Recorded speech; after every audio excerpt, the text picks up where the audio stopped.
ప్రకటన గ్రంథం 7వ అధ్యాయం 17వ వచనాన్ని చదువుకున్నాం పిల్లలు.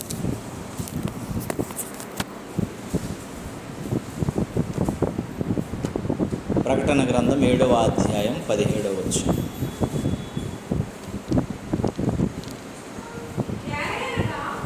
ఏలయనగా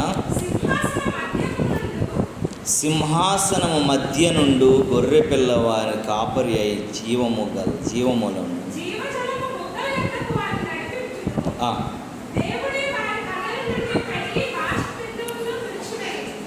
దేవుడే వారి కన్నుల నుండి ప్రతి బాష్ప బిందువును తుడిచివేయును. దేవునికి స్తోత్రము కలుగును గాక. దేవుని వాక్యం ఏం చెప్తుందండి? దేవుడే వారి కన్నుల నుండి ప్రతి బాష్ప బిందువును తుడిచివేయును. ఉదయం లేచి నుంచి రాత్రి పడుకున్నంత వరకు ఏదో ఒక రకమైన ఒక్క క్షణమైనా మనిషికి దుఃఖం ఉంటుందా ఉండదా? దుఃఖం ఏది లేకపోతే ఏ తలుపుకో ఏ మంచానికో గుద్దేస్తాం ఆ రోజు, ఆ కాలు, అవునా కాదా? ఈరోజు ఏం లేదు, అన్నీ బాగా జరిగిపోయి అనేసరికి లాస్ట్ మినిట్లో దాన్ని కుదిసి అబ్బా నొప్పిరా బాబు అని కొంతసేపు దుఃఖపడతాం. మనిషికి దుఃఖం లేనటువంటి రోజు అంటూ ఉండదు, బాధ లేనటువంటి రోజు అంటూ ఉండదు. నేను చాలాసార్లు నడుస్తూ వెళ్తూ ఉంటే ఆ పక్కన ఉన్న మనుషులు వాళ్ళే మాట్లాడుకుంటూ ఉంటారు. ఆడేమేమి చెయ్యాలో ఆడితే చెప్పుకుంటూ ఉంటాడు. అలాగన్న మనిషి నాకు అనిపిస్తూ ఉంటుంది, రే బ్రెయిన్ పని చేస్తుంది, ఆలోచిస్తున్నాను కదా, నోరు కూడా పని చేస్తూ ఉంటుంది ఎట్రా బాబు అని అనిపిస్తూ ఉంటుంది. ఈ మధ్య ఒక దైవజనునితో నేను ట్రావెల్ చేస్తున్నాను. ట్రావెల్ చేస్తుంటే నాతో పాటు ఉంటూ కూడా ఆయన మాట్లాడుకుంటున్నాడు. నేను ఆయన అంతా అయిపోయిన తర్వాత వెళ్ళిపోయే ముందు బెదరు అంతసేపు మాట్లాడారు, ఏం మాట్లాడారని అడిగాను నేను. ఆయన నవ్వుతూ అలా కాదండి, బ్రెయిన్ ఏదో అలా ఆలోచిస్తున్నప్పుడు ఇది చేయాలి అది చేయాలని వచ్చేస్తూ ఉంటుంది.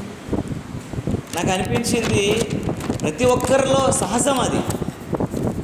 కానీ నేను అనిపించింది దేవునికి మనం అప్పగించినంత కాలం మనలో మనము యాతన పడుతూనే ఉంటాం. దేవునికి స్తోత్రం కలుగునుగా. నీ భారమంతా ఎవరి మీద మోపాలంట? నీ మీద నువ్వు మోపుకుంటున్నంత కాలము నువ్వు శ్రమ అనుభవించవలసిందే. నీ మీద నువ్వు మోపుకున్నంత కాలము నువ్వు కష్టం అనుభవించవలసిందే. నీవు మోసినంత కాలము నీవు మోయవలసినదే. ఎందుకనంటే భుజములపై రాజ్యభారం ఉన్నదని యేసు ప్రభువు కొరకు ఎప్పుడో 6000 సంవత్సరాల క్రితము ఏం చేయబడిందటండి? ప్రవచించబడింది. ఆయన ఆశ్చర్యకరుడు, ఆలోచనకర్త, నిత్యుడగు తండ్రి, సమాధానకర్త యొక్క అధిపతి. ఆయన భుజముల మీద ఏముందట? రాజ్యభారం ఉన్నది అని ప్రవచించబడింది యెషయా ద్వారా. ఆ ప్రవచనము మన పాపాలన్నీ ఆయన మీదేసి మోయాలనుకుంటుంటే, మన కష్టాలు, బాధలు, ఇబ్బందులన్నీ ఆయన మోయాలనుకుంటే, ఆయన మహిమైశ్వర్యములో నుంచి మనకి శాంతి, నెమ్మది అన్నీ అనుగ్రహించాలని ఆయన కోరుకుంటుంటే ఆయన మీద వేయట్లేదు నువ్వు.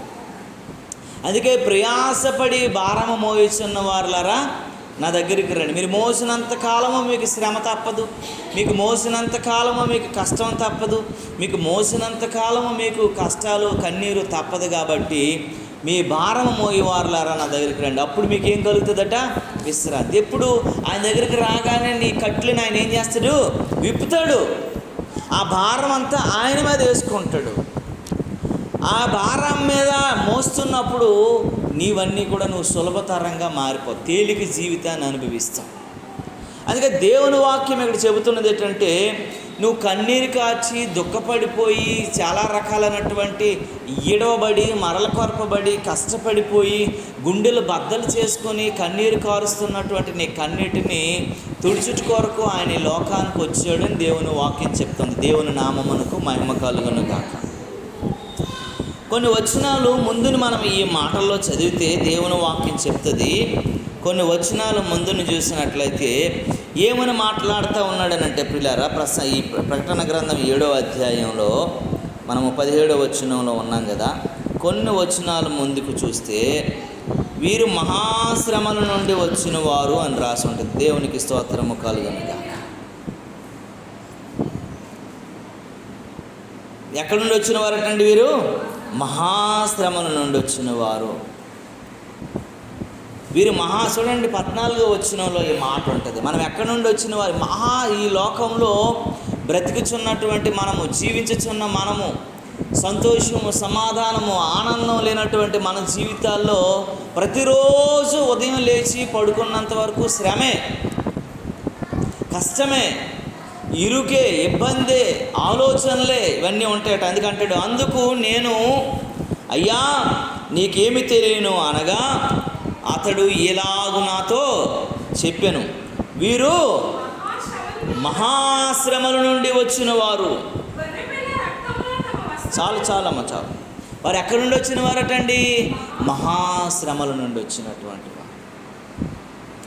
ఇజ్రాయేలు ప్రజలు 400 సంవత్సరాలు అనుభవించిన శ్రమ మామూలు శ్రమ కాదు. బానిసత్వపు జీవితం అంటే మామూలు శ్రమలు కాదు. మీరు న్యూస్ చూస్తున్నారో లేదో, న్యూస్ చూస్తుంటే ఇజ్రాయేల్ దేశము వైజాగ్ అంత కూడా ఉండదు, చిన్న దేశం. మన విజయనగరం అంత ఉంటుంది. 90 లక్షల మంది, చుట్టూ 18 దేశాలు 20 దేశాలు ఉన్నాయి. ఆ చిన్న దేశంతో, ఒక దేశం తర్వాత పాలస్తీనా, తర్వాత గాజా తర్వాత ఇప్పుడు ఇరాన్ తర్వాత ఇరాక్, ఇప్పుడు రష్యా, అన్నీ ఆ దేశాన్ని హతమార్చేయాలని, లేకుండా చేసేయాలని ఊరిగా ప్రయత్నాలు చేస్తున్నారు. ప్రపంచం అంతా పిచ్చెక్కిపోతుంది ఇజ్రాయేల్ పోరాటానికి. ఇజ్రాయేల్ ప్రతి ఒక్క టీవీ నోటి చెప్తున్నాడు, ఇజ్రాయేల్ని ఓడించడం అంతా ఈజీ కాదు. వాళ్ళు తక్కువ మంది ఉన్నారు అనుకుంటున్నారేమో. ఈ మధ్య టీవీ నోడు ఒక ప్రోగ్రాం చేసుకొచ్చాడు, మీరు చూసారో లేదో. ఆ ప్రోగ్రాంలో సూది నుంచి విమానం వరకు అన్నీ వాళ్ళే సృష్టించేశారు. ఈరోజు ప్రపంచంలో గొప్ప కంపెనీలని నడిపిస్తున్న వాళ్ళు, నాయకత్వం వహిస్తున్న వారు, దాన్ని ముందుకు కొనసాగిస్తున్న వారు, ఆ టెక్నాలజీ లేకపోతే ఇంక ఎవరు చేయలేదన్నటువంటి పరిస్థితికి వచ్చేసారు వాళ్ళు. అది మెడికల్గా కావచ్చు గాక, అది ఫిజిక్స్ సంబంధమైనది కావచ్చు గాక, కెమిస్ట్రీ సంబంధమైనది కావచ్చు గాక, అది ఏదైనా బయోటెక్నాలజీ, మైక్రోబయాలజీ ఏదైనా కావచ్చు గాక, ప్రతి రంగంలో కూడా నెంబర్ 1 పొజిషన్లో ఎవరున్నారంటే ఇజ్రాయేల్. ఎంతమంది ఉన్నామనేది కాదు, కొద్దిమంది ఉన్నా సరే నువ్వు ఎంత జ్ఞానవంతుడు అనేది కావాలా. వాళ్ళకు ఉన్నటువంటి ప్రత్యేకతలు వేరు. ఎందుకంటే దేవుడు దీవించే ప్రజలు ఎలాంటివి ఉంటారంటే, వాడిని ఎవడు కొట్టలేడండి, వాడిని ఎవడు కూడా హతమార్చలేడాడు, ఎవడిని తగ్గించలేడండి.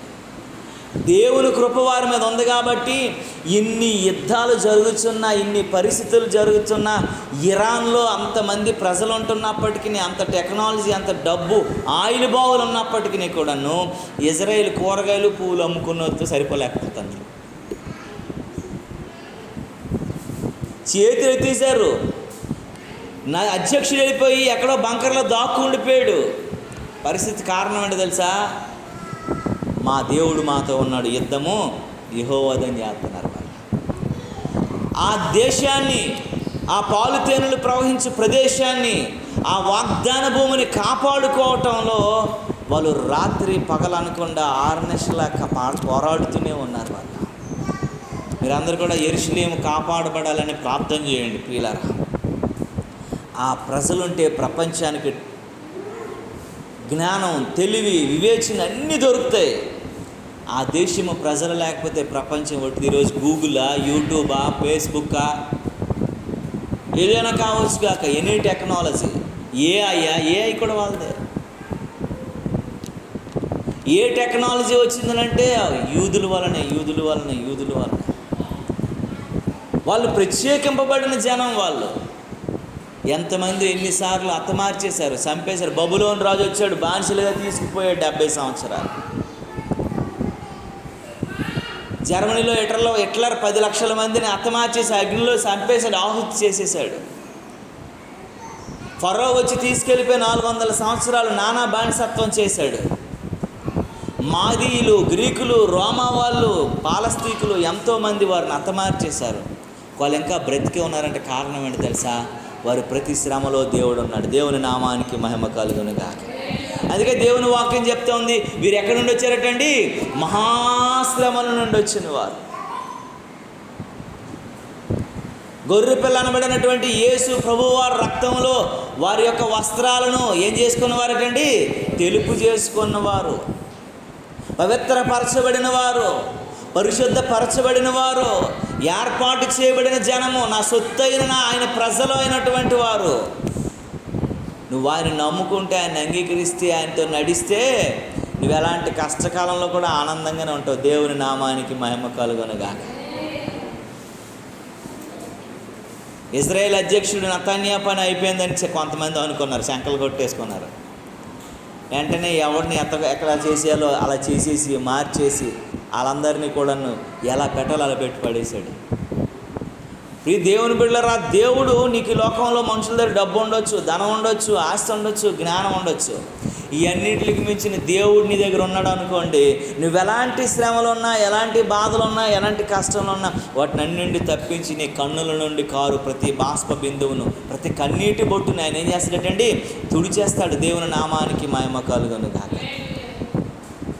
ఒకటి కాదట, నీలో ఏడుపు ఉండకుండా చేసేస్తాను అంటున్నాడండి. చూడండి 21 ప్రకటన గ్రంథంలో 21 అధ్యాయంలో అనుకుంటాను, 21 అధ్యాయంలో అనుకుంటాను. చూడండి ప్రియులారా,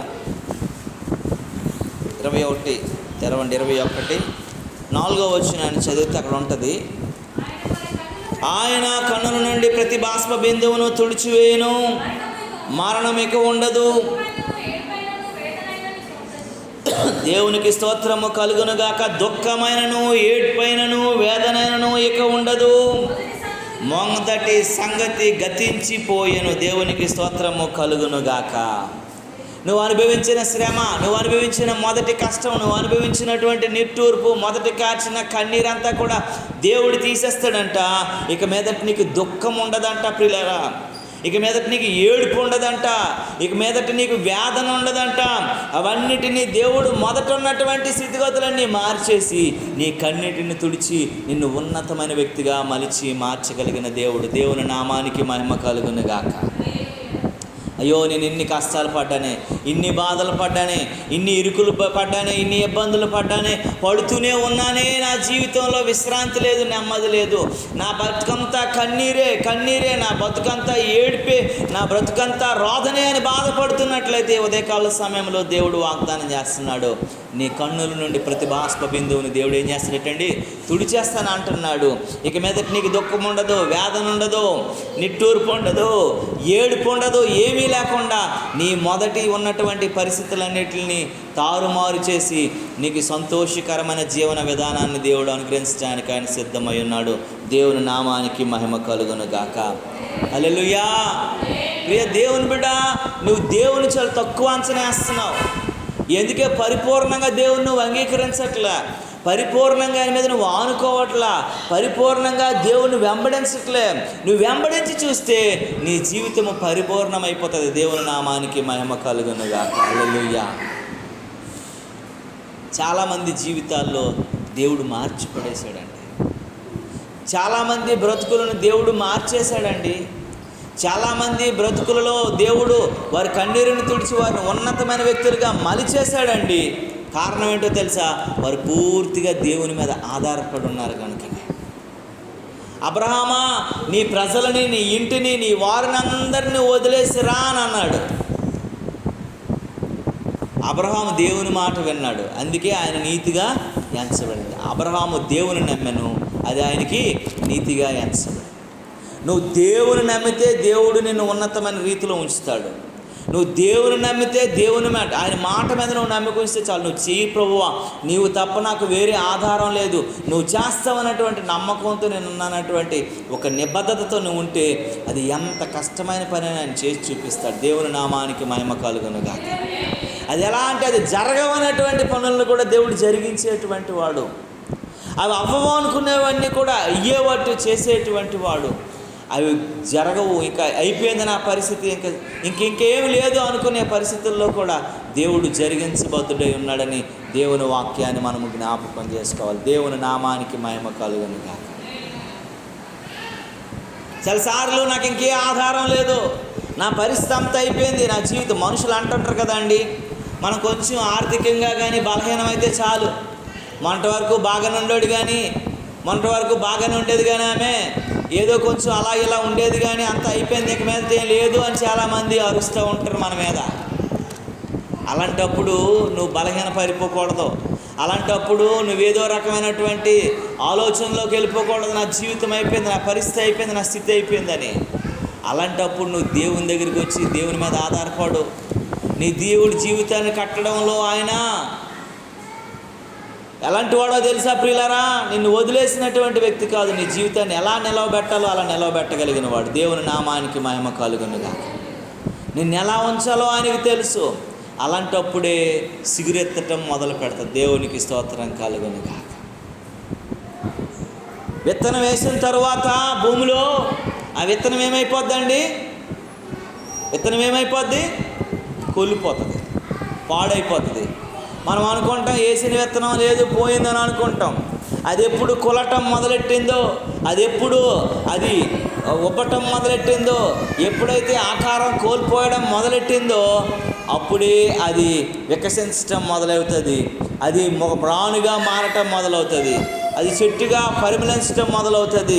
అనేక మందికి ఆహారం, అనేక మందికి నీడనిచ్చేటువంటి వృక్షంగా ఉంటుంది. దేవుని నామానికి మహిమ కలుగునుగాక. వేసిన విత్తనము, అందుకే మనం ఒక పాట పాడతాం కదా, ఏంటంటే విత్తనము విరగకపోతే ఫలించునా. నువ్వు విత్తనం విరగకపోతే ఫలించదు.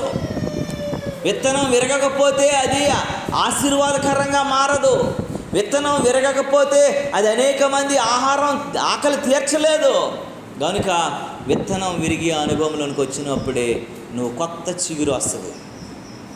సినిమా పాటల్లో కూడా ఆ మాటలు వ్రాస్తూ ఉంటారు కదా. మనం ఏదైనా విన్నప్పుడు అందులో మంచి తీసుకోవాలి, చెడు కాదు. కానీ కనుక కొన్ని మాటలు ఉంటాయి, ఆ మాటలు విన్నప్పుడు నాకు అనిపిస్తుంది, మనుషులు పదే పదే ఆ పాటను వింటారు కానీ ఆ పాటలో ఉన్న భావం మాత్రం అలా ఒంటికి పట్టదు.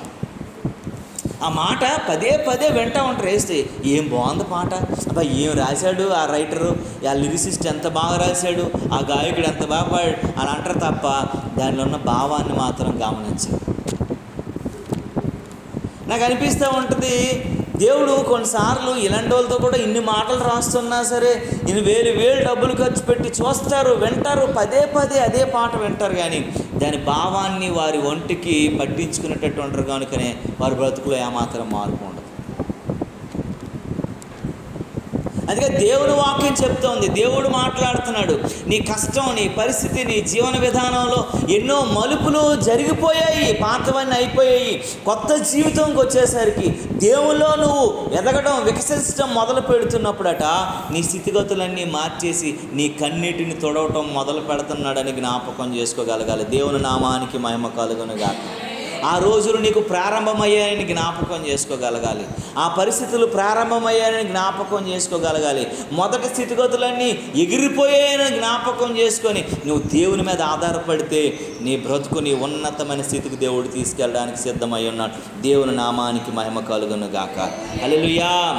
అందుకే కీర్తనల గ్రంథం 22వ కీర్తనలో 26 వచనం అంటాడు, దీనులు భోజనం చేసి తృప్తి పొందుదురు, యెహోవాను వెదకువారు ఆయనను స్తుతించెదరు, మీ హృదయములను తెప్పరిల్ల చేసి నిత్యము బ్రతుకుదు.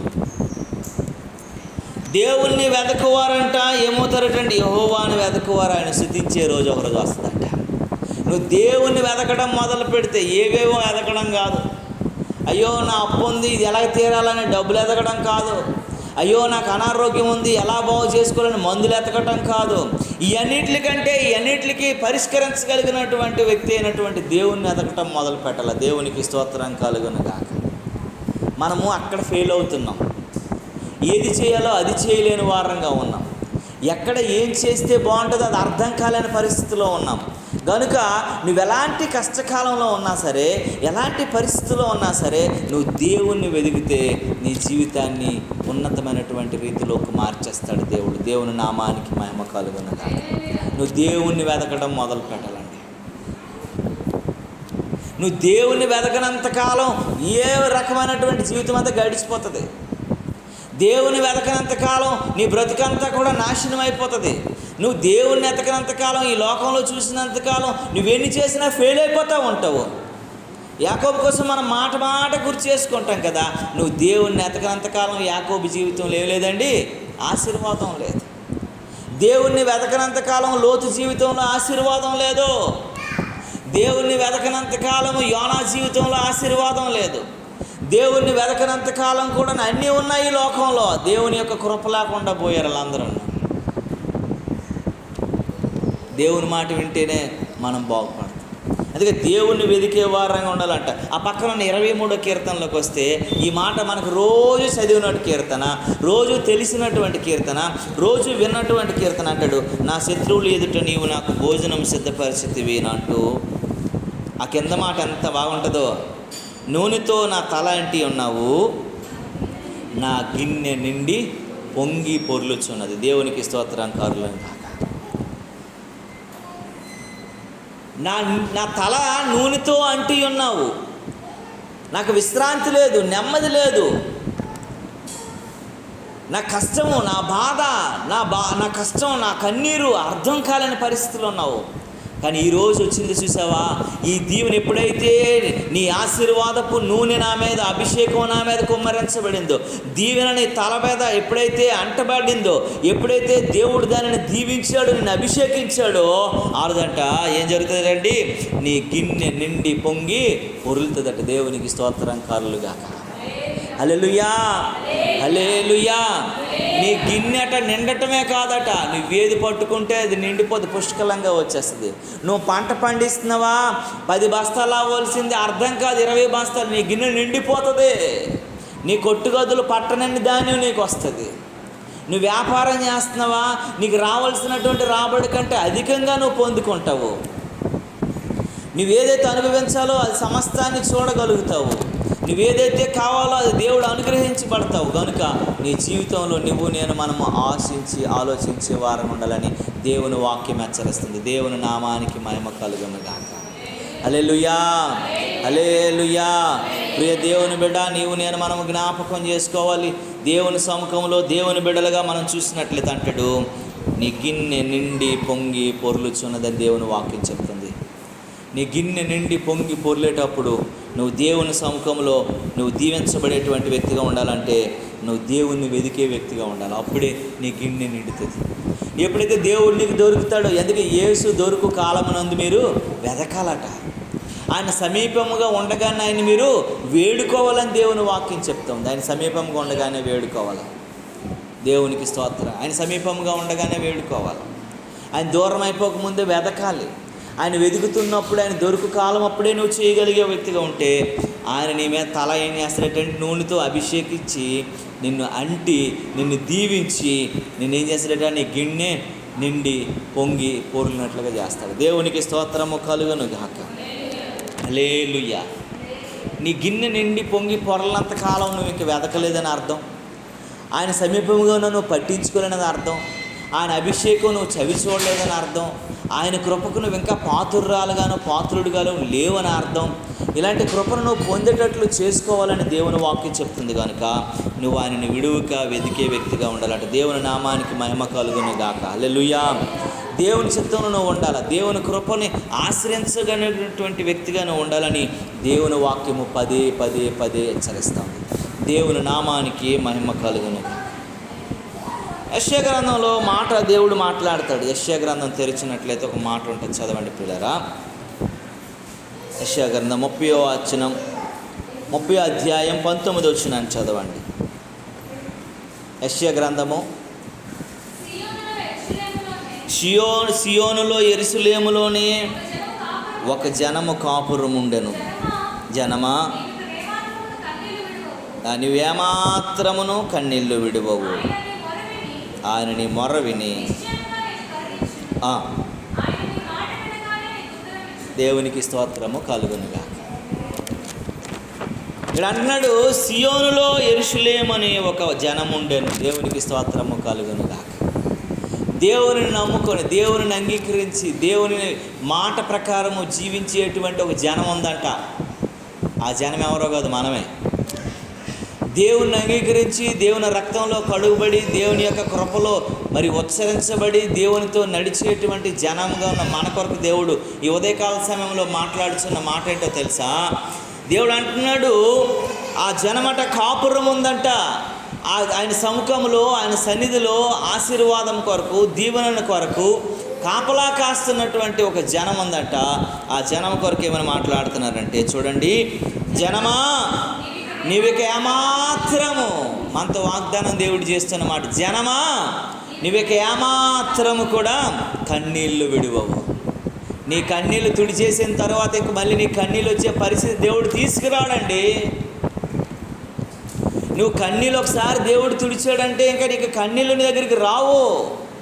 నీకు సంతోషాన్ని, ఆనందాన్ని ఇచ్చేటువంటి వాడు, నీ ముఖం పైన చిరునవ్వు ఉంచేటువంటి వాడు. నువ్వు ఆనందపు బాష్పాలే తప్ప నువ్వు ఎప్పుడు కూడా కన్నీళ్లు విడిచేటువంటి నిట్టూర్పు నీ జీవితంలో ఉండదని దేవుని వాక్యం చెప్తున్నాడు. జనమా నీవు ఏమాత్రమును కన్నీళ్లు విడువవు, ఆయన నీ మొర్ర దేవుడు నిశ్చయముగా విన్నాడట. దేవునికి స్తోత్రము కలుగును గాక. నువ్వు చేసే ప్రార్థన, నువ్వు చేసే విన్నపము, నువ్వు చేసే అంగలార్పు, నువ్వు చేసేటువంటి రోదన, నువ్వు చేసేటువంటి మొర్రని దేవుడు నిశ్చయముగా విన్నానని దేవుని వాక్యం చెప్తా ఉంది. నీ ప్రార్థన ఆయన విన్నాడు, నీ ప్రార్థన ఆయన వింటున్నాడు, నీ చెవి యొగ్గాడు. నీ ప్రార్థనకు ఆయన నీకు అనుదృష్టి ఉంది. కొర్నేలి మీద ఎలాగైతే కొర్నేలి ప్రార్థన మీద ఆయన కనుదృష్టి ఉంచాడో, కొర్నేలి ప్రార్థన మీద ఎలాగైతే ఆయన కనుదృష్టి ఉంచాడో, నీ ప్రార్థన, నీ కుటుంబం ప్రార్థన పైన కూడా దేవుడు కనుదృష్టి ఉంచాడు. ఇక నేమాత్రం నువ్వేమవ్వటండి, కన్నీళ్ళు విడిచే పరిస్థితే రాదని దేవుని వాక్యం చెప్తుంది. దేవుని నామానికి మహిమ కలుగును గాక. హల్లెలూయా, హల్లెలూయా, హల్లెలూయా. దేవుని వాక్యం తెలియజేస్తుంది, దేవుడు మాట్లాడుతున్నాడు. దేవుడు తెలియజేస్తున్నటువంటి సంగతి ఏంటో తెలుసా ప్రియులారా? నిశ్చయముగా నీ మొర్ర దేవుడు విన్నాడంట ప్రియులారా. నీ మాట వినగానే ఆయన దేవుడు ఏం చేశాడండి, నీకు ఉత్తరం ఇచ్చేశాడంట. నీ మాట వినగానే, నీ ప్రార్థన వినగానే, నీ మొర్ర ఆలకించగానే ఆయన వెంటనే విన్నాడంట. దేవుని నామానికి మహిమ కలుగును. నీ ప్రార్థన వినగానే, నీ మొర ఆలకించగానే, నీ మొర ఆలకించగానే దేవుడు నీకు వెంటనే సహాయం చేయటానికి, నీ మొర వినడానికి వెంటనే సహాయం చేయడానికి దేవుడు అనుగ్రహించాడు. దేవుని నామానికి మహిమ కలుగును. దేవుని కృప, దేవుని కాపుదల, దేవుని సన్నిధి, దేవుని ఔన్నత్యపు నీడ దేవుడు నీ పైన ఉంచగానే దేవుని యొక్క సమస్తాన్ని నీ మీద ఆశీర్వాదపు జరులు కురిపి. నీ ప్రార్థనలు చేసినప్పుడు చాలాసార్లు అనిపిస్తుంది, నా ప్రార్థన దేవుడు వినలేదు, నా మానవ దేవుడు ఆలకించలేదు, నా రోదన దేవుడు వినలేదు, నా విజ్ఞాపన ఆలకించలేదని చాలాసార్లు మనం నొచ్చుకుంటాం కదా. దేవుడు అంటున్నాడు, నువ్వు ప్రార్థన చేయగానే వెంటనే దేవుడు కార్యం చేస్తాడట అంటున్నాడు కదండి. ఇక నువ్వు కరుణించి ఆయన నీ మాట వినగానే, ఎవరండి? మన పిల్లలే మన మాట వినరు, మన వారే మన మాట వినరు, మన కుటుంబమే మన మాట వినదు. కానీ దేవుడంట నువ్వు బాధతో, రోదనతో, ఆవేదనతో నువ్వు మనస్ఫూర్తిగా దేవునికి మొర్ర పెట్టగానే, నీ ప్రార్థన వినగానే ఆయన సమాధానం ఇస్తాడు. దేవునికి స్తోత్రం కలుగును గాక. నువ్వెంత మాత్రం కన్నీళ్ళు విడిచే పరిస్థితి దేవుడు తేడండి. మనమే చాలాసార్లు దేవుని మీద మొత్తుకుంటాం, దేవుడి మీద ఆలోచిస్తూ ఉంటాం, దేవుని మీద తిట్టుకుంటూ ఉంటాం, దేవుడు నాకేం చేశాడని అంటూ ఉంటాం, దేవుడు నన్ను వదిలేశాడని అంటూ ఉంటాము. కానీ దేవుని వాక్యం చెప్తుంది, నేను ఎంత మాత్రం విడిచిపెట్టేవాడు ఆయన కాదు. నీ కన్నీరు తుడిచేవాడు, నీ దుఃఖాన్ని మాన్పేవాడు, నీ కష్టాలు తీర్చేవాడు, నీ తల అంటే నీకు సంతోషాన్ని ఇచ్చేవాడు, నీ యొక్క గిన్నె నిండి పొంగి పొర్లేటట్లు చేసేవాడు, ఆశీర్వాదం వెంబడి ఆశీర్వాదం నీకు అనుగ్రహించేవాడు, దీవెన వెంట దీవెన నిన్ను పైన రప్పించేవాడు. ఆయన ఎంత మాత్రం నిన్ను విడిచిపెట్టేవాడు కాదు. దేవుని నామానికి మహిమ కలుగును గాక. ఒక కుటుంబము రాజమండ్రి నుండి హైదరాబాద్కి వచ్చారు, ఒక అపార్ట్మెంట్లో వాచ్మెన్గా పనిచేయటానికి. ఒక భార్య, ఆ భర్త, వారికి 2 పిల్లలు. ఆ భర్త కొంచెం జడ్డిగా ఉంటాడు, వాళ్ళ కొడుకు కూడా జడ్డోడే. ఆ భార్య కొంచెం తెలివైనదై, ఆ పిల్ల కూతురు కూడా కొంచెం తెలివైన పిల్ల, చదువుకుంటుంది. 7, 8 ఇప్పుడు చదువుతుంది, 9 అనుకుంటా.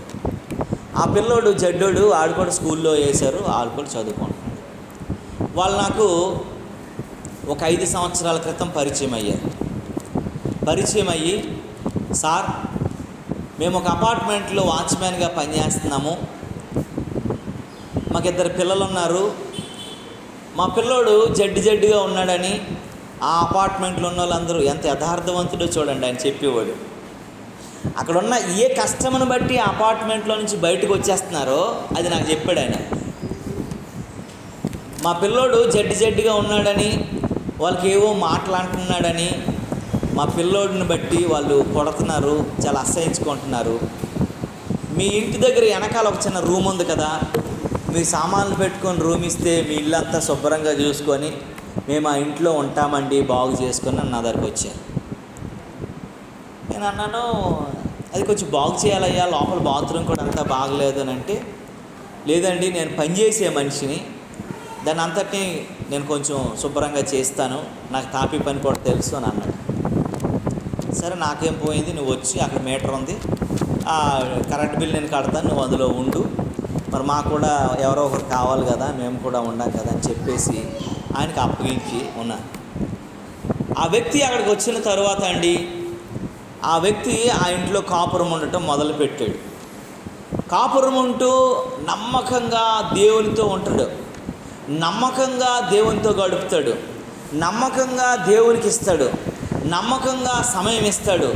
చర్చ్ అంతటిని వాళ్ళే క్లీన్ చేస్తాడు, బాత్రూములు వాళ్ళే క్లీన్ చేస్తారు, అన్నీ శుభ్రపరుస్తారు, దేవుని సముఖంలో ఉంటారు. అలాగని ఆ పాస్టర్ గారు ఎన్నో మాటలు కానీ అంటారు, అయినా అవన్నీ పడి ఒక మాట ఆయన చెప్పిన మాట ఏంటో తెలుసా, నేను ఈ స్థలంలోకి వచ్చిన తర్వాత నేను దీవించబడ్డాను, నేను ఈ స్థలంలోకి వచ్చిన తర్వాత నేను హెచ్చించబడ్డాను, నేను ఈ స్థలంలోకి వచ్చిన తర్వాత నేను వచ్చాను, పాస్టర్ గారు మీరు ఎన్ని మాట్లాడినా సరే దేవుడు నన్ను ఇక్కడ నిలవబెట్టాడు కాబట్టి ఈరోజు నేను దీవించబడ్డాను. మీరు నమ్మరండి, కట్టుకోవడానికి సరిగా బట్టలు లేదు, నేను ఆయనకి ఏమీ డబ్బులు ఇచ్చేదేం లేదు. 16 తులాల బంగారం కొన్నాడంట ఆయన. నేను మొన్న హైదరాబాద్ వెళ్తే బంగారానికి డబ్బులు కట్టి నా మీద నాకు పిలిచి, ఇంత డబ్బులు కట్టాను, ఆ బంగారం అంతా తీసుకుంటాను సార్, నాతో రండి, మా పిల్లలిద్దరికి కూడా ఇన్సూరెన్స్ కట్టాను, అది కూడా మాట్లాడేది రండి అని నన్ను పిలిచాడు. నేను వెళ్ళి కొన్ని గంటలు వాళ్ళతో ఉన్నాను. ఉన్నప్పుడు నాకు అనిపించింది, వాళ్ళు యథార్థంగా చెప్పింది ఏంటో తెలుసా, ఈ ఇంట్లో ఉండి మేము చెడిపోయామండి, ఇక్కడికి వచ్చి మేము వెళ్ళిపోయామండి, మా బ్రతుకులని నాశనం అయిపోయాయండి అని చాలామంది చెప్తూ వెళ్ళిపోతారు ఎక్కడికైనా. కానీ ఆయన చెప్పిన మాట ఏంటంటే, అయ్యా నేను మిమ్మల్ని అడిగినప్పుడు చాలా దీనుడిని, చాలా కష్ట పరిస్థితిలో ఉన్నాను, మీరు ఇవ్వకపోతే నేను అద్దె కట్టుకునే పరిస్థితిలో లేను, కానీ ఇక్కడికి వచ్చిన తరువాత దేవుడే నా సర్వమని దేవుని పాదాలు నేను ఎప్పుడైతే పట్టుకోవడం మొదలుపెట్టానో 16 తులాల బంగారం కొన్నానండి, కొన్ని లక్షల డబ్బులు నేను సంపాదించుకున్నానండి, ఆర్డీలు కట్టుకొని, నా పిల్లలిద్దరి పైన ఇన్సూరెన్సులు కట్టానండి. నన్ను దేవుడు ఎంత బాగా అంటే, నాకు గవర్నమెంట్ ఇచ్చినటువంటి డబల్ బెడ్రూమ్ ఇల్లుల్లో ఒక ఇల్లు కూడా దేవుడు అనుగ్రహించాడండి నన్ను దేవుడు. కానీ దేవుని సన్నిధి వదిలైతే నేను వెళ్ళనండి అని చెప్పాను. ఈ అన్ని ఆశీర్వాదాలకు దీవెనలకు కారణం ఏంటంటే, నేను దేవుని సన్నిధిలో ఉండబట్టే, దేవుని పని చేయబట్టే. మీరు నమ్మరండి, అప్పుడప్పుడు మ్యాన్ హోల్స్ అన్నీ బ్లాక్ అయిపోతాయి, అక్కడ అన్నీ అండర్ గ్రౌండ్ మ్యాన్ హోల్స్ అన్నీ బ్లాక్ అయిపోతే ఎంత నరకమో తెలుసా. కానీ ఆ పిల్లోడు ఏమీ అనుకోకుండా ఒక పెద్ద రాడ్స్ ఉంటాయి కదా, 40 ఫీట్ రాడ్ అందులో పెట్టి అంతా క్లీన్ చేసేస్తాడు. మ్యాన్ హోల్స్ ఎవరండి క్లీన్ చేస్తారు? నాకు ఆ ఫోటో పెట్టి, సార్ నేను ఇవన్నీ క్లీన్ చేసేసానండి, ఇప్పుడు బాగా మ్యాన్ హోల్స్ ఉన్నాయి, మనమైతే బాగున్నాయని అంటాడు. నేను చెప్పను, ఏం చేయను. కానీ మొన్న నేను చెప్పిన మాట ఏంటి తెలుసా, దేవుని పాదాలు నేను పట్టుకోబట్టే, దేవుని సముఖంలో ఉండబట్టే నా గిన్నె నిండి పొంగి పొరులుతుందండి. నేను మా అన్నయ్యని చూస్తున్నాను, మా అక్కని చూస్తున్నాను, మా చెల్లిని చూస్తున్నాను, అందరినీ నేను చూస్తున్నాను. వాళ్ళకి కావాల్సిన దీవెనలన్నీ కూడాను నా వల్లనే వెళ్తుంది అని చెప్పాడు. దేవుని నామానికి మహిమ కలుగునుగాక. హల్లెలూయా. దేవుని కృపలో నీవు నేను మనము జ్ఞాపకం చేసుకోగలగాలి. దేవుని సన్నిధిలో నేను మనం జ్ఞాపకం చేసుకోగలగాలి. నీవు ఇక మీదట ఎంత మాత్రము కన్నీళ్ళు విడువవు. ఆయన నీవు మొర్రపెట్టి నీ మొర్ర ఆయన నిశ్చయంగా విన్నాడు, నిన్ను కరుణించాడు. నీ మాట వినగానే నీకు ఆయన ఉత్తరం ఇచ్చే దేవుడు కనుక నీ జీవితాన్ని కట్టి నిన్ను బాగు చేయగలిగిన సమర్థుడని జ్ఞాపకం చేసుకోగలగాలి. దేవుని నామానికి మహిమ కలుగునుగాక. ఆయన విడవడండి, ఎడబాయడం. మీరు నమ్ముతారా? అలా ఆవిడ ఆవకాయ స్పెషలిస్ట్. అక్కడ ఉన్నటువంటి ఆఫీసర్స్ అందరికీ ఆవకాయ చేసి పెడుతుంది. మాకు కూడా 2 రకాలైన ఆవకాయ చేసి ఇచ్చింది ఆమె. వాళ్ళకి మేమే ఇవ్వాలి. యాక్చువల్గా వాళ్ళు ఉన్న పరిస్థితులు, అంటే అప్పుడున్న పరిస్థితుల్లో వాళ్ళకి మేమే ఇవ్వాలి. కానీ వాళ్ళు మాకు 2 డబ్బాలు ఆవకాయ చేసి ఇచ్చారు. వాళ్ళు ఏమన్నారు తెలుసే, మీకే ఉండదు ప్రసాద్, మీరు నాకెటిస్తారంటే, దేవుడు మమ్మల్ని దీవించాడు సార్, మేము ఇంకా దీవించబడాలంటే దీన్ని తీసుకుని వెళ్ళండి అని అన్నాడు. మేము మనుషులమైతే పేదోళ్ళమే కానండి, నీట్గానే చేస్తాం సార్ అని చెప్పాడు. నాకు చాలా ఏడుపు వచ్చేసింది. ఎంతో బాధ అనిపించింది. కూరగాయలు వ్యాపారం చేస్తాడు, ఒక బండి పెట్టి, చాలా డబ్బులు వస్తాయంట చెప్పాడు. యథార్థంగా చెప్పాడు నాకు, సార్ నాకు డబ్బులు వస్తాయండి, ఇక్కడ చుట్టూ మార్కెట్, రోజుకు ఒక మార్కెట్ జరుగుతుంది, వెళ్తాను, నేను పెడతాను. వీధుల్లో కూడా నాకు కొన్ని కస్టమర్స్ ఉన్నారు, 2 గంటలు నేను అమ్మితే చాలు నాకు 1000 రూపాయలు వస్తుంది. దేవుడు నన్ను దీవించాడండి, దేవుడు నన్ను విడిచిపెట్టలేదండి, దేవుడు నన్ను ఉన్నతమైన స్థితిలో ఉంచాడండి అని చెప్తున్నాడు. నాకు ఎందుకు అనిపించిందంటే, చూడండి, ఈ మాటలు వినగానే నా గుండె బద్దలైపోతూ ఉంటుంది. ఎందుకంటే ఆ పిల్లడు వచ్చినప్పుడు నలిగిపోయిన షర్ట్, సిరిగిపోయిన ప్యాంట్ వేసుకొని వచ్చి ఆ చిన్న రూమ్లో నేను తలదాచుకుంటున్నాను చెప్పిన అబ్బాయి ఈరోజు మీకు నేను ఇవ్వగలిగిన స్థితిలో దేవుడు నన్ను ఉంచాడు అని చెప్పినప్పుడు నాకు అనిపించింది, దేవుడు ఎవరిని ఎంత మాత్రం విడిచిపెట్టడు, ఎవరిని ఎంత మాత్రం. వాళ్ళందరూ వెళ్ళిపోయిన తర్వాత చర్చిలోకి ఆ భార్య భర్త వెళ్తారంట, 1 గంట ప్రార్థన చేసుకుంటారట పిల్లలను పట్టుకొని, ఉదయం రాత్రి. మా వ్యక్తిగతంగా మేము దేవుని సన్నిధిలో గడుపుతున్నామండి, దేవునితో మేము ప్రార్థనలో ఉంటున్నాము, దేవుని మాటలు టీవీలో చూస్తున్నాము. దేవుడు మాకు మంచి కృపను దేవుడు అనుగ్రహించాడు. మేము పర్వాలేదండి, మా జీవితాన్ని దేవుడు కట్టాడు. మేము అంచులంచులుగాను మా అన్న వేస్తే మేము కొంత డబ్బును మొన్న ఇచ్చాము, ఆడున్న భేద పరిస్థితిని బట్టి. మా అక్క వస్తే మేము కొంత డబ్బుని ఇచ్చాము, ఆమె ఉన్న భేద పరిస్థితిని బట్టి. మా చెల్లి వస్తే ఆమెకు బట్టలు పెట్టాము, ఆమె ఉన్న స్థితిని బట్టి. వాళ్ళందరికంటే దీనంగా ఉన్న మా జీవితాలను దేవుడు మార్చాడు. ఈరోజు వాళ్ళకంటే గనులుగాను ఉన్నతమైన వారుగాను ఉంచాడని చెప్పాడు. దేవునికి నువ్వు మొర్రపెట్టు పరిస్థితి వస్తే, దేవుని సన్నిధికి నువ్వు వస్తే, దేవుని పాదాలు పట్టుకుంటే దేవుడు నిన్ను విడిచిపెట్టడండి, ఎంత మాత్రం విడిచిపెట్టడు. దేవుని నామానికి మహిమ కలుగునుగా. మా లోపలికి రమ్మని చెప్పు. లోపల మామూలుగా వచ్చిందా?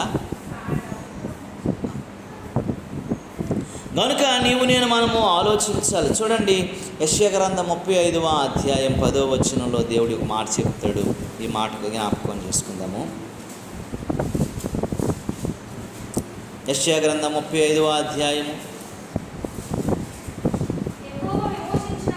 35 అధ్యాయం 10వ వచనం చదవండి.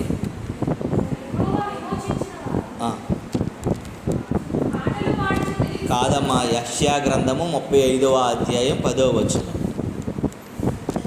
వారి తల మీద నిత్యానందం ఉండెను, వారు ఆనంద సంతోషములు గలవారై వచ్చెదరు, దుఃఖమును నిట్టూర్పును ఎగిరిపోయెను. దేవునికి స్తోత్రము కలుగునుగాక. వారి తల మీద అంట ఏముంటుందటండి? నిత్యానందం. కొంతమంది పేరు నిత్యానందం అని ఎట్టుకుంటారు, కానీ వాళ్ళకి ఆనందం ఉండదు, ఎప్పుడు దుఃఖమే వాళ్ళ జీవితంలో. రైల్వే స్టేషన్లో ఒక ఆయన ఓఎస్ ఆఫీస్ సూపరింటెండెంట్గా పనిచేస్తాడు. ఆయన పేరు నిత్యానందం. సత్యానందం. ఆయన పాపం ఎప్పుడున్నా నా కిడ్నీ బాగలేదండి, నాకు ఒంట్లో బాగలేదండి, నాకు కష్టంగా ఉందండి అని అంటాడు. రైల్వేలో ఆఫీసర్గానే పనిచేస్తున్నాడు, కానీ పాపం ఆయన అదంతా రిజర్వేషన్ అంతా ఆయన అండర్లోనే ఉంటుంది. అలా స్టాఫ్ అందరూ టికెట్లు ఎంత చాలా అడవిడి ఉంటుంది ఆయనకి. కానీ ఆయనకి సంతోషం ఆనందం లేదు, ఆయనకి ఎప్పుడు దుఃఖమే. కానీ ఇక్కడ దేవుని వాక్యం చెప్తుంది, వారి తల మీద నిత్యానందం ఉండెను, వారు ఆనందం సంతోషములు గలవారై వచ్చెదరు, దుఃఖము నిట్టూర్పులు ఎగిరిపోయాను. దేవునికి స్తోత్రం కలుగును. దుఃఖము నిట్టూర్పు ఏమైపోద్దటండి? వాళ్ళ నుంచి ఎగిరిపోద్దట. దుఃఖం ఏమైపోద్ది? ఒకప్పుడు దుఃఖించేవాడు, ఒకసారి ఏడ్చేవారు, ఒకప్పుడు కన్నీరు విడిచేవారు, ఒకసారి గుండెలు బాదుకొని బాధపడేటువంటి వారు అన్నీ ఏమైపోతాయండి? ఎగిరిపోతాయి. అంతా ఆనందం, అంతా సంతోషం. బాధల నుండి, కష్టాల నుండి, అనారోగ్యాల నుండి, దుఃఖం నుండి అన్నీ. మీకు ఒకరోజు చెప్పాను కదా, నేను క్యాన్సర్ ఆవిడ. నిజంగా అండి, నాకైతే ఆమెను గుర్తు చేసుకున్నప్పుడల్లా, ఆమె దగ్గరికి వెళ్ళినప్పుడల్లా నాకు తెలియనటువంటి ఆనందం కలుగుతుంది. సొంత కన్న బిడ్డలు 5 బిడ్డలు ఉన్నారు, కట్టుకున్న భర్త ఉన్నాడు. ఆమె పనికిరానిదే కాదండి, ఆమె ఉద్యోగస్తురాలు. గవర్నమెంట్ హై స్కూల్లో 10th క్లాస్కి 9th క్లాస్కి లెక్కల మాస్టర్ ఆవిడ. MSc BEd చదువుకోయింది. క్యాన్సర్ వచ్చిందని ఆమెను ఒక మూలన పట్టేశారండి.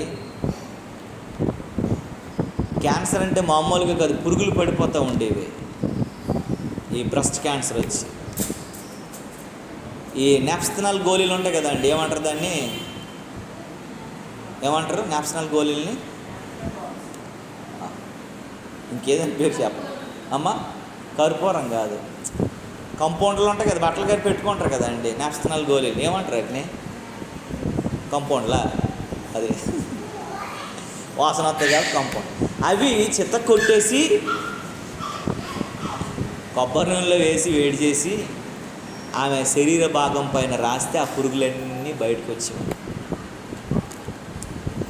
పొగాకు ఆ కాడలు ఉంటాయి కదండి, అదంతా కూడాను నూరేసి దాంట్లో ఈ కర్పూరపు ఉండలేసి నూనెసి అందులో కలిపేసి వస్తే ఆ పురుగులు వచ్చేవంట.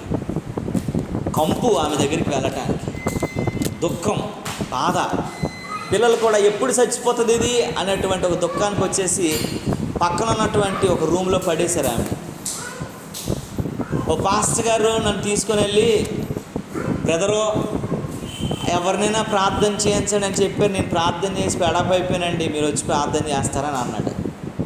అదేంటండి బాబు, కష్టాలు ఉన్నందుకు మనం ప్రార్థన చేయడానికి కదా వెళ్దామని చెప్పేసి వెళ్ళాం.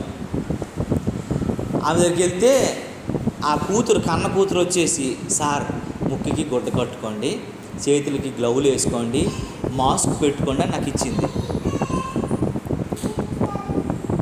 మీ అమ్మనమ్మ మీ అత్త అని అడిగాను నేను. మా అమ్మేనండి, నేను పెద్ద కూతురునండి. నువ్వు సూపర్ అనుకొని నేను ఆవిడ దగ్గరికి వెళ్ళాను. ముక్కు గుడ్డ లేదు, ఏమీ లేదు. ఎందుకంటే ముందు ఆవిడ విశ్వాసం పోతే ఇవన్నీ కట్టుకుని వెళ్తే విశ్వాసం ఉంటుందా? ఉంటుందా? ఉండదా? ఉండదు. నేను కంపును భరించుకొని వెళ్ళి ఆమె దగ్గరికి వెళ్ళి చెప్పమ్మా అన్నాను నేను. అయ్యా వాసన వస్తుంది కదా, కొంచెం ముక్కు గుడ్డ కట్టుకో రాలేకపోయావా అయ్యా అనింది నాకు. పర్వాలేదు చెప్పమ్మా. మా అమ్మ అయితే నేను వదిలేస్తానా అనగానే ఆమె కళ్ళంట కన్నీళ్ళు కారుతూ ఆ పిల్లల ముఖం ఇలా చూస్తుంది. వాళ్ళు ఒక డేరా వెనకాల ఉన్నారు ఇలాగా, ఏం జరుగుతుందని చూడడానికి. నేను ఒక్కడనే లోపలికి వెళ్ళాను. ఆ పాస్టర్ గారు కూడా వెనకాలే ఉన్నాడు. ఆయన నాతో రావాలి కదా, రాలా.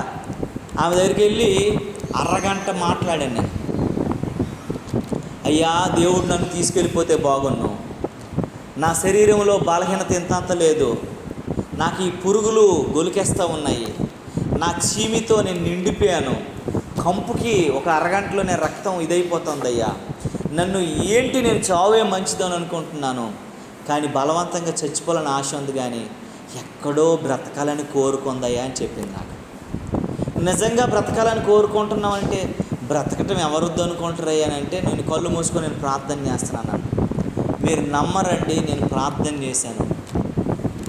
ప్రార్థన చేసి ఆమె గాయం మీద నేను చేసినప్పుడు ఆమె అనింది, అయ్యా వద్దయ్యా, మంచిగా నీకు పిల్లలు జలలో ఉండే ఉంటారు, ఈ కంప దగ్గర నువ్వు చెయ్యి వేయొద్దయ్యా అని అన్నప్పుడు నేను గాయం అమ్మ, మా అమ్మ లాంటిదాన్ని నీకు వేస్తున్నానని చెప్పి ఆ గాయం మీద చేసి నేను ప్రార్థన చేశాను. ప్రార్థన చేసిన తర్వాత దేవుడు నిన్ను స్వస్థపరుస్తాడమ్మా అని చెప్పి ఒక కోడి వెంట్రుక లాంటిది ఇచ్చారు వాళ్ళు. దాంతో పురుగులన్నీ తీసేసి దానిపైన ఒక ఆయింట్మెంట్ పెట్టి ఆ గాయం అంతా ఒక గుడ్డతో చుట్టేసి నేను వచ్చేసాను. వచ్చేసిన 3 గంటల తర్వాత అమ్మ అంట వాళ్ళ పిల్లల్ని పిలిచి, నాకేమైనా అన్నం పెట్టగలరా? అప్పటికే వారం రోజుల నుంచి అన్నం లేని పరిస్థితిలో ఉంది.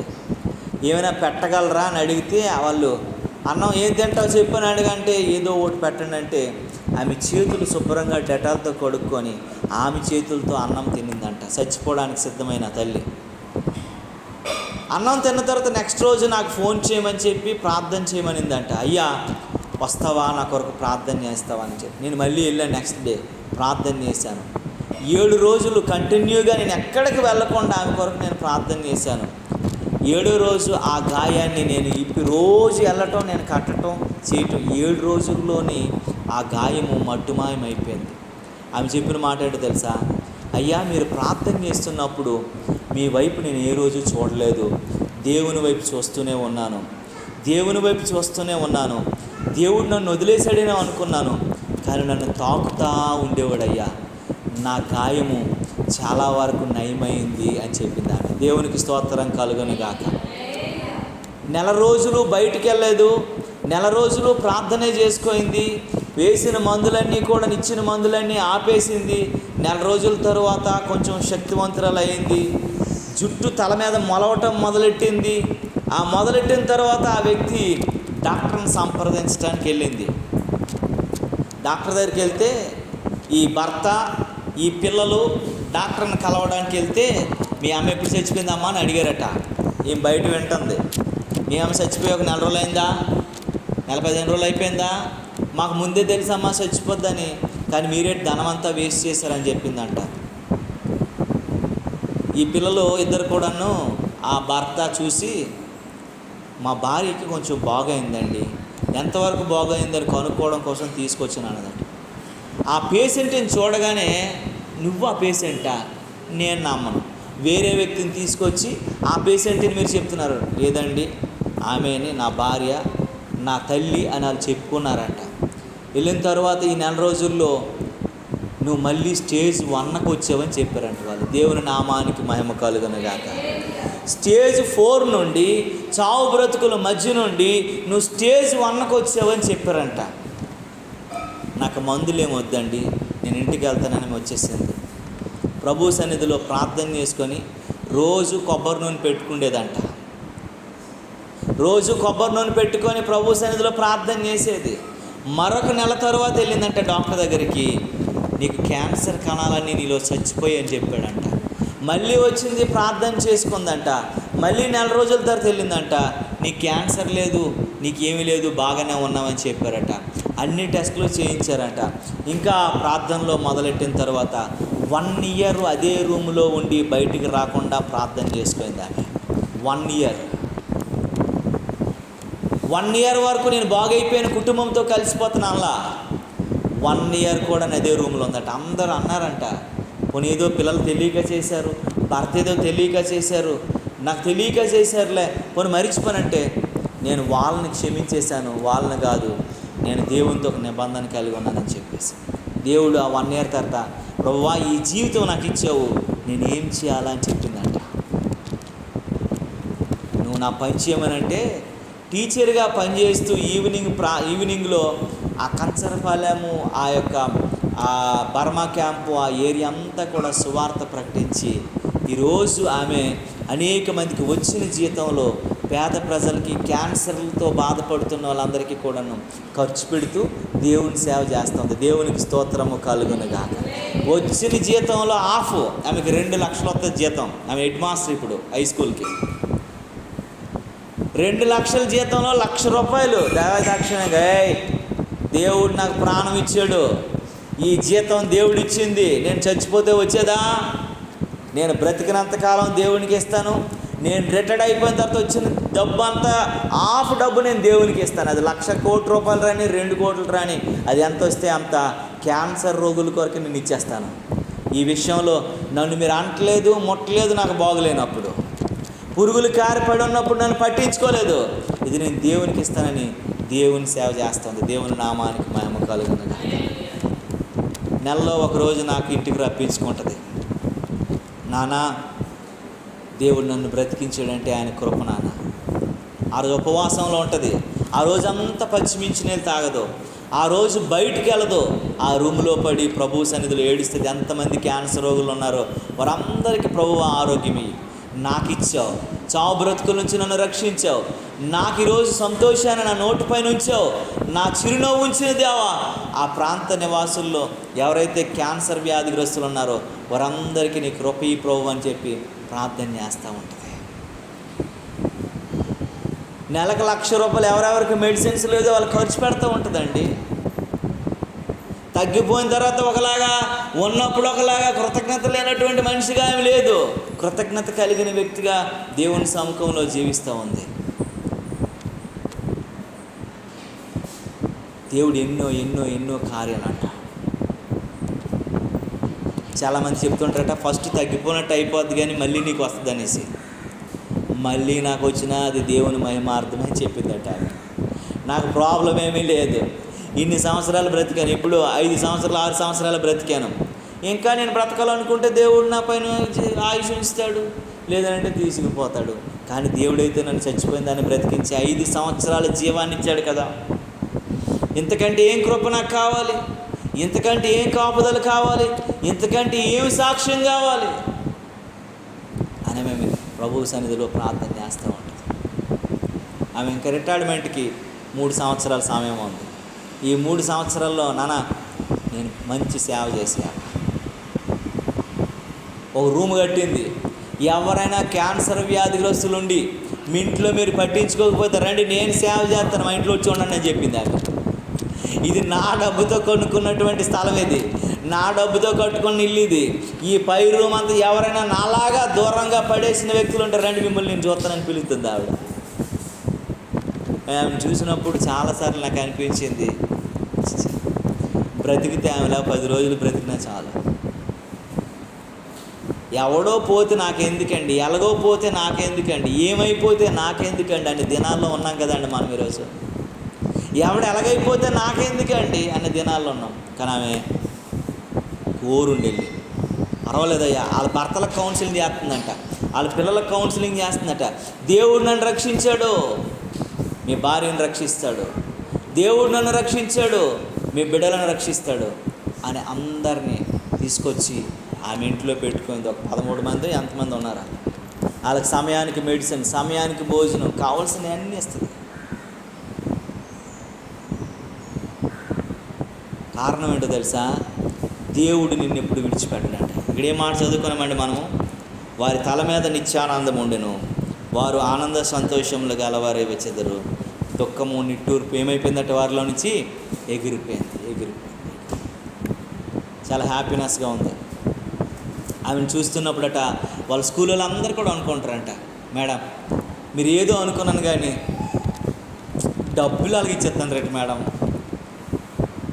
అరే దేవుడు నాకు ప్రాణాన్ని ఇచ్చినప్పుడు ఆఫ్టర్ డబ్బు ఏముంది అంటే, నేను డాక్టర్కి ఇచ్చినప్పుడల్లా మీరు అన్నారా, నేను డాక్టర్కి 1000 లక్షలు ఖర్చు పెట్టినప్పుడు ఎందుకంటే డాక్టర్ అలా పోసేస్తారని మీరు అనలేదే.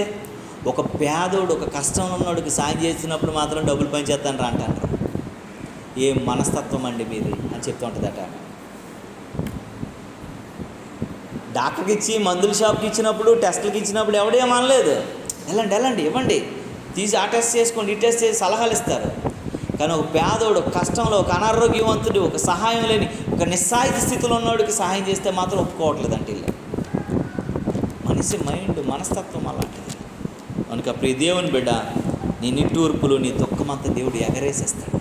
నువ్వు ఏ కష్టంలో ఉన్నా, ఏ కన్నీటి బాధలో ఉన్నా, ఏ దుఃఖంలో ఉన్నా సరే దేవుడు విడిచిపెట్టడంట, నిన్ను వదిలేడంట, నిన్ను ఏ రకంగా కూడా వదిలేయడని దేవుని వాక్యం చెప్తుంది. ఒకసారి చూస్తే ఒక మాట అంటే చూడండి,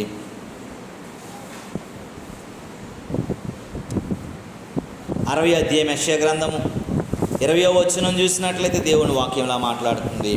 నీవు సూర్యుడెక్కును అస్తమింపడు, నీ సూర్యుడెక్కన అస్తమింపడు, నీ చంద్రుడు క్షీణింపడు, యెహోవాయే నీకు నిత్య వెలుగుండెను, నీ దుఃఖ దినములు ఏమైపోతాయటండి, సమాప్తములాయి. నువ్వు ఎలాంటి దుఃఖంలో ఉన్న దినాలన్నీ ఏమైపోతాయట, సమాప్తములైపోతాయి. సూర్యుడు ఇంకేమవుడటండి, అస్తమించడంట. చంద్రుడు ఏమవుడటండి, క్షీణించిపోడు. నీ దుఃఖ దినములన్నీ కూడా ఏమైపోతాయంట, సమాప్తమైపోతాయి. నీలో బాధలు, నీ కష్టాలు, నీ ఇరుకులు, నీ ఇబ్బందులు, నీ కన్నీటి గాథ అవన్నీ సమాప్తమయ్యే రోజు నీ ముందు ఉంది. నువ్వు దేవునికి అవకాశం ఇవ్వట్లేదు, దేవుని నువ్వు వేడుకోవట్లేదు, దేవుని మీద నువ్వు ఆధారపడట్లేదు, దేవుని చిత్తము కొరకు ఆలోచించట్లేదు.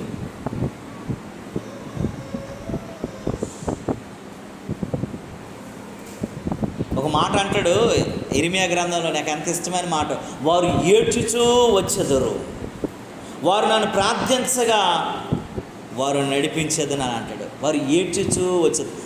31వ అధ్యాయం 9వ వచనంలో అంటారు, వారు ఏడ్చుచూ వచ్చేదరు. ఈ మాట నాకు చాలా ఇష్టం. మనం దుఃఖాల్లోనే, బాధలోనే, కష్టాల్లోనే దేవుని దగ్గరికి వస్తాం కదండి. ఎప్పుడు ఎలాగొస్తామండి? అన్నీ బాగున్నాడు ఎవడు దేవుని దగ్గర రాడు కదా. ఎవరట? ఎలాగటండి? వారు ఏడ్చుచూ వచ్చేదరు, వారు నన్ను ప్రార్థించుచుండగా. చూడండి, చాలండి. వారి తిట్రులకుండా చక్కగా పోవు బాటలో నీళ్లు కాలువల యొద్ద వారిని నడిపించేదను అని అంట. వారు ఇటువంటి పడిపోకుండా దేవుడు పట్టుకున్నట్ట. వారు వచ్చేటప్పుడు ఎలాగొచ్చారటండి? వారు ఏడ్చుచూ వచ్చేదారు. దుఃఖంలో, బాధలో, ఇరుకులో, ఇబ్బందుల్లో వస్తున్నటువంటి వారిని దేవుడు ఎంత మాత్రం విడిచిపెట్టేవాడు కాదు. కాదండి. ఎంత మాత్రం వదిలేసేవాడు కాదు. అందుకే దేవుని వాక్యం ఏం చెప్తుందో తెలుసా? యెహోవా నా కాపరి, నాకు లేమి కలుగుతుంది. ఆయన ఎప్పుడైతే నీ కాపరి అయిపోతాడో, ఆయన ఈ కాపుదలలో నువ్వు ఎప్పుడైతే ఉంటావో, ఆయన కాపుదలలో నువ్వు ఎప్పుడైతే నడిపించబడతావో, నీకు లేమి ఉండదు. నీకు లేమి ఉండదు. దేవుని చిత్తమైతే ఒక వారం అక్కని పిలుస్తాను, ఆయన మాటలు వింటే మీ కడుపు నిండిపోతుంది. చక్కగా ఉంటుంది ఆమె. మనిషి చూస్తే ఆమె అసలు పేషెంట్ అప్పుడు అయ్యిందని ఎవరు నమ్మరు ఆమెని. అందులోనికి 60 సంవత్సరాలు, 58 సంవత్సరాలు అంటే, 56 సంవత్సరాలు అంటే ఎవరు నమ్మడు ఆమెని.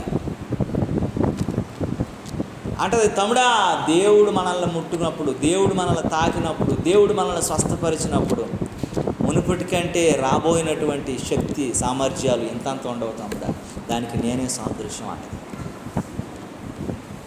ఉద్యోగం చేస్తూ రోజుకు 13 మందికి అటు రాత్రి పగలు వండి పెడుతుంటుంది ఆవిడ. అది పక్కింటోడి గిన్నె, మనం ఎవరైనా వస్తే గిన్నె కడగడానికి ఇష్టపడం, పక్కనే పెట్టడానికి ఇష్టపడం. 13 మందికి వండి పెడుతుంది ఆమె. దేవుని కృప కదండి అది. అందుకే యెహోవా నా కాపరి, నాకు ఏం. దేవుడు నీ కన్నుల నుండి ప్రతి బాష్ప బిందువుని ఏం చేస్తాడటండి? నీకు ఇంక లేమి ఉండదండి. ఎప్పుడున్నో నీ బాధలు, నీ నిట్టూర్పులని దేవుడు ఎప్పుడే ఎగరేసేస్తాడు అవన్నీ.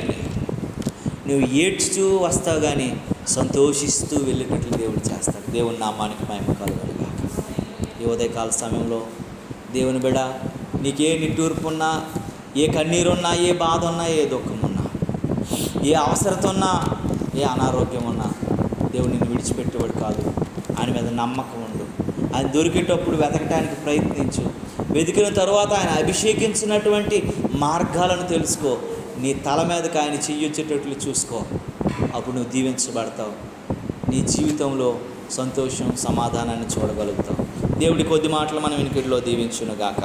ప్రార్థన చేసుకుందాం. పరిశుద్ధుడా, జీవము కలిగిన యేసయ్యానికి వందనాలు అంటూ ప్రభు సన్నిధిలో ప్రభు బిడ్డలుగా మనం